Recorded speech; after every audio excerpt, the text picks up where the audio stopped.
Chers amis, vous avez été très nombreux à suivre cette neuvaine de prière à Saint-Joseph. Je vous en remercie.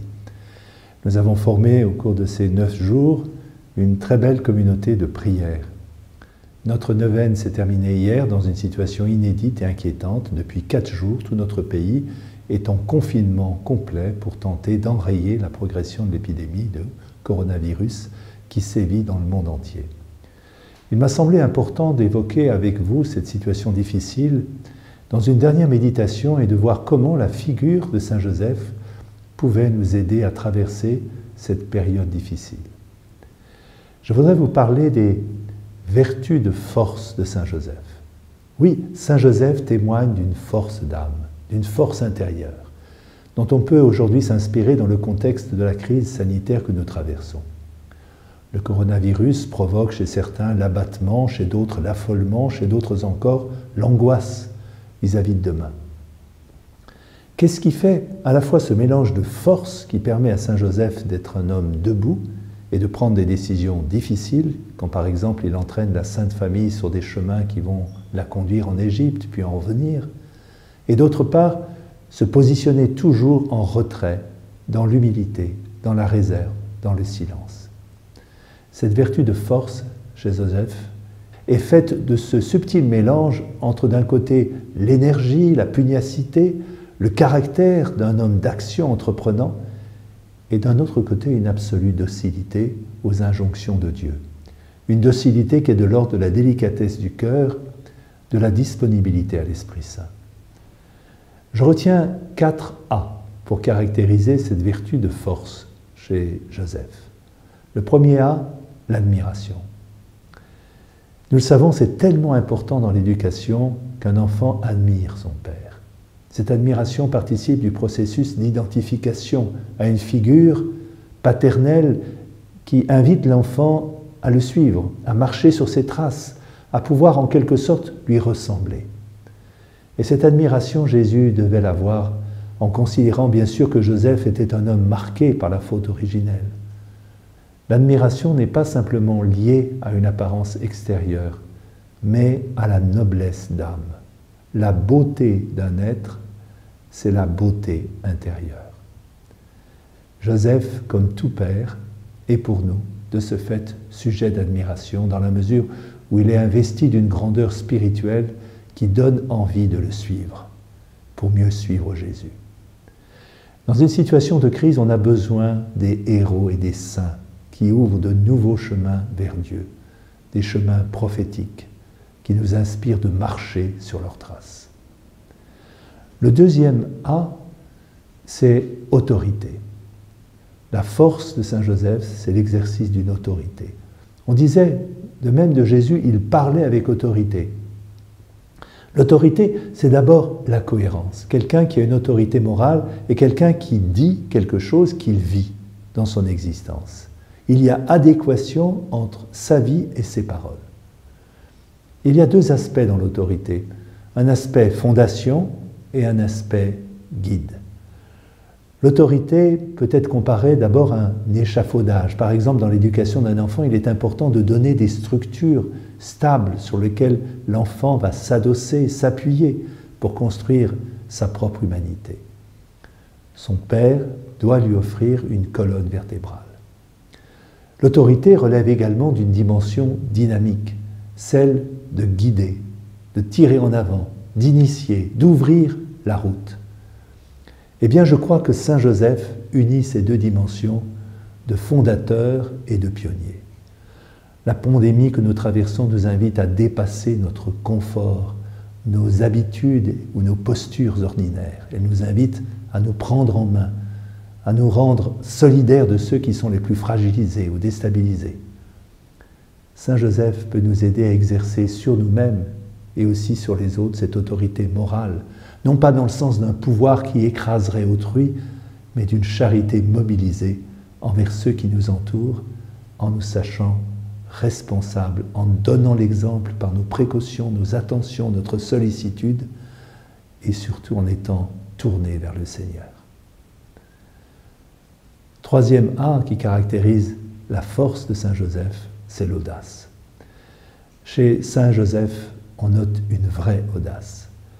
Saint Joseph n'a rien d'un personnage mièvre, doucereux, mais c'est un être dont la virilité est attachée à l'exercice d'un vrai courage, d'un authentique zèle, qui l'amène à prendre des risques qui ne relèvent pas de l'imprudence, mais de la sagesse. Nos plus belles aventures sont des aventures spirituelles. Elles nous mettent en contact avec le Seigneur. Comme disait la philosophe Simone Veil, si tu vas au bout du monde, tu trouveras peut-être la trace de Dieu, mais si tu vas au bout de toi-même, tu trouveras Dieu lui-même. Saint Joseph exerce son audace avec une extraordinaire liberté, une liberté habitée par Dieu, par le sens du prochain. Dans le confinement que nous vivons, l'audace ne consiste pas à braver ou à brader les consignes de sécurité prescrites, mais à l'intérieur de ces limites qui nous pèsent, d'avoir l'imagination de prendre des initiatives, d'inventer des solutions innovantes, fécondes. Par exemple, nous ne pouvons pas nous rendre à l'église, eh bien, faisons de notre famille une église domestique en priant ensemble.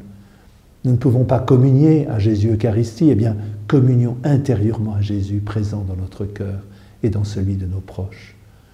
Faisons de nos manques des opportunités pour vivre autrement notre foi et notre charité. Quatrième aspect de l'autorité de Saint Joseph, de sa force d'âme, c'est son autonomie.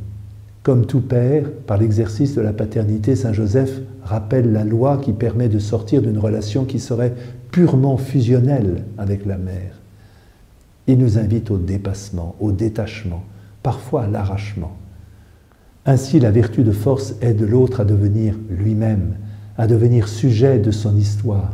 Par exemple, dans la relation paternelle, l'enfant n'appartient pas aux parents, il est un don de Dieu, il leur a été remis pour qu'il puisse accéder à une véritable liberté et poser ses choix par lui-même. Le mot éduquer a pour racine latine ex qui signifie hors et ducere qui signifie guider. Éduquer, c'est guider hors de soi, sortir de soi. C'est donc un accouchement. Et l'Évangile utilise l'image d'une femme qui accouche dans les douleurs de l'enfantement. La douleur est associée à la joie. Finalement, ce qui fait la vertu de force de Saint Joseph, c'est d'être au service de Jésus pour qu'il puisse pleinement être lui-même, totalement donné à sa vocation filiale, à sa mission rédemptrice. La grande mission d'un père est de voir que son enfant a pu acquérir un jour son indépendance, exercer. La grande mission des parents est de voir que leur enfant a pu acquérir un jour son indépendance, exercer pleinement sa liberté. Le temps à la fois liturgique que nous vivons, temps de carême, et en même temps ce temps de crise et de purification, ce temps de remise en cause de nos modèles économiques et sociaux à cause de l'épidémie, tout cela nous invite à revenir à l'essentiel, à fonder notre vie sur celui qui en est l'origine et la fin. Alors que tout sombre dans l'incertitude, nous sommes invités à mettre notre absolue confiance dans celui qui est pour nous le chemin, la vérité et la vie. À l'école de Saint Joseph qui nous précède sur le chemin de Dieu, nous pourrons alors acquérir cette liberté, cette assurance qui l'ont toujours guidé comme une étoile. En mot de conclusion, je voudrais vous dire combien j'ai été heureux de cheminer spirituellement avec vous tout au long de ces 9 jours. Cela a été une grande joie pour moi de pouvoir vous guider, vous accompagner. Je vous fais maintenant 2 propositions pour continuer à cheminer ensemble. La première, vous unir à la neuvaine de messe que je célèbre chaque jour jusqu'à l'Annonciation, le 25 mars. Cette neuvaine, qui est déjà en cours, est destinée à implorer la miséricorde du Seigneur face à cette épidémie de coronavirus. La deuxième proposition, c'est un parcours digital. Il est organisé par mon diocèse et il vise à aider chaque personne à traverser l'épidémie en nous soutenant les uns les autres, en ouvrant nos cœurs à la grâce que Jésus veut nous donner. Soyez-en certains, le Christ ne nous abandonne pas. Il nous donne sa grâce jour après jour, et cette grâce est adaptée à ce que nous devons traverser. Ce parcours vous aidera à vivre votre foi pendant toute la durée du confinement. À tous, je vous redis ma prière, mon affection, en reprenant cette phrase de saint Paul dans l'Épître aux Philippiens, je vous porte dans mon cœur.